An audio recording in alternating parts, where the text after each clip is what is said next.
SSPM medical कॉलेजला सिंधुदुर्ग मध्ये. Heartily congratulations. तुला नीट मध्ये किती मार्क होते? मला नीट मध्ये 475 मार्क्स. Okay, wonderful.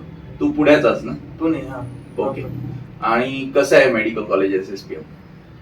कॉलेज खूप चांगले, थोडे त्यांचे डिसिप्लिन आहे, रॅगिंग अजिबात होत नाही आमच्या कॉलेजमध्ये. दुसरं मेस पण एकदम व्यवस्थित आहे, काहीच त्याच्यामध्ये प्रॉब्लेम नाही. जेवण चांगलं भेटतं. नंतर व्हरायटीज भेटतात वेगवेगळे. नंतर कॅन्टीन पण आहे हॉस्पिटलचं, त्याच्यामध्ये तुम्हाला काय वेगळं खायचं असेल. ब्रेकफास्ट, लंच, डिनर तिन्ही मिळतं. Breakfast, lunch, dinner. ब्रेकफास्ट दुपारी पण नाश्ता भेटतो मेस मध्ये. 5 वाजता. त्यामुळे 4 टाइम जेवण आहे, त्यामुळे मेसचा पण काही प्रॉब्लेम नसतो एवढा. अच्छा. आणि हॉस्टेलमध्ये एका रूम मध्ये किती मुलं आहेत? हॉस्टेलमध्ये 3 मुलं आहेत जवळपास. अच्छा. एअर कंडिशन रूम्स आहे? नाही, एअर कंडिशन नाही. वॉशरूम अटॅच आहे? Washroom attach. हॉस्टेल क्लीन असतं? क्लीन. हा, हॉस्टेल क्लीन आहे, पूर्ण क्लीन. त्याच्यामध्ये काय नाही. क्लिनिंग वाले साखे येत राहतात ते मध्ये. अच्छा. आणि टीचर्स कसे आहेत? टीचिंग कसं आहे? टीचिंग त्यांनी प्रत्येक याला कमीत कमी 2 ते 3 प्रोफेसर ठेवलेच आहे प्रत्येक ब्रांचला. त्यांनी HOD पण येतात आम्हाला शिकवायला, नंतर असिस्टंट प्रोफेसर पण आहे, आणि रेग्युलर लेक्चर्स होतात आणि प्रॅक्टिकल्स पण असतात. बाकीचे most of the government college गत नाही की एखादा प्रोफेसर येऊन काहीतरी शिकवून जाणार, स्लाइड वाचून जाणार. तसं नाही आमच्याकडे, पण ते चांगलं शिकवतात कॉलेजमध्ये. आणि जरी तू फर्स्ट इयरला असला तरी पुढचं थोडंफार तुला माहित पडलं असेल की पेशंट एक्सपोजर कसं आहे, क्लिनिकल एक्सपोजर कसं आहे? क्लिनिकल एक्सपोजर खूप वीक आहे आमच्या कॉलेजचं. त्यामुळेच आमचं कॉलेज इंटर्न्सला GMC आणि बाकीचे जे गव्हर्नमेंट हेल्थ कॅम्प्स इकडे पाठवतो. आणि कोणत्या GMC ला पाठवतो? GMC सिंधुदुर्ग तिकडे ओरसला. अच्छा. ओके. पण ते इंटर्नशिपला पण थर्ड इयरला मग ते फील्ड ट्रिपला घेऊन जातात कोणत्या पण गव्हर्नमेंट हेल्थ कॅम्प्सला इकडे तिकडे पर्टिक्युलर. आणि तिकडे मग ते सांगतात मग काय करायचं काय नाही पर्टिक्युलर याच्यासाठी. अच्छा. ओके. आणि तो एरिया कसा आहे ओव्हरऑल कॉलेजचा?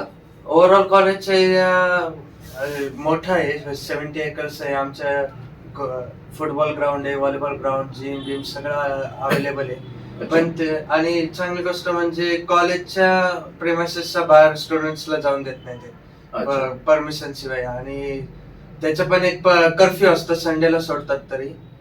आणि त्यामुळे ते चांगले थोडेसे डिसिप्लिन आहे, जास्त बाहेर नाही जाऊ शकत. जे काय पण तुम्हाला गरजेच्या गोष्टी ते सगळे आत अवेलेबल असतात. ते लोकल मार्ट, नंतर स्टेशनरी, नंतर काय हेअर कट सलॉन आहे, ते सगळं आहे अवेलेबल. ओके. ओके. आणि आता मग तू अभ्यास ऑलरेडी चालू केलेला आहे. मी तुला सांगितलं की PG ची पण तयारी करायला पाहिजे. तर आता काय स्वप्न आहे तुझं? काही असा विचार आहे का की याच्यामध्ये पोस्ट ग्रॅज्युएशन करायचं? पोस्ट ग्रॅज्युएशन माझ्या पप्पांना वाटायचं की MS मध्ये करायला हवा आपण. सर्जरी. येस, सर्जरी मध्ये. पण अजून मी एवढा विचार नाही केला, पण मला तेच करायला आवडेल. अच्छा. त्या दृष्टीने आता तयारी करावी.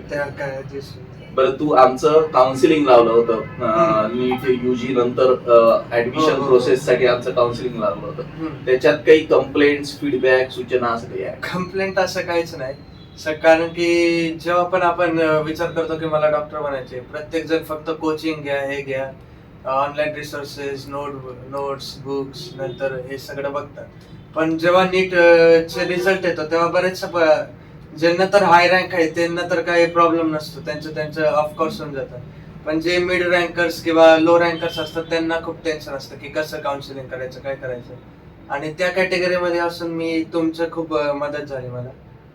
आणि त्यामुळे हे कॉलेज भेटलं ते तुमच्याच याचमुळे भेटलं मला असं वाटतं. नाही, तुझ्या मेहनतीमुळे भेटलं. तुला जे काही मिळालं पात्रतेमुळे आणि मेहनतीमुळे मिळालं तुला. फक्त आम्ही चॅनलाइज केली तुझी सर्व एनर्जी आणि ते सर्व. तर तुला पुढच्या भविष्यासाठी खूप खूप शुभेच्छा. खूप मोठा हो. मी तुला उदाहरणं दाखवली की काय करता येण्यासारखं आहे या फील्ड मध्ये. तर आम्ही तुमच्या सोबत राहू अजूनही, म्हणजे even during MBBS, after MBBS, कारण आम्ही डॉक्टर्सना जॉब देण्याचं पण काम करतो भारतात, परदेशात, असं हे पण आम्ही करतो. तर त्यामुळे आम्ही तुझ्या सोबत राहूच. आणि हार्दिक शुभेच्छा तुला. Thank you sir, thank you so much.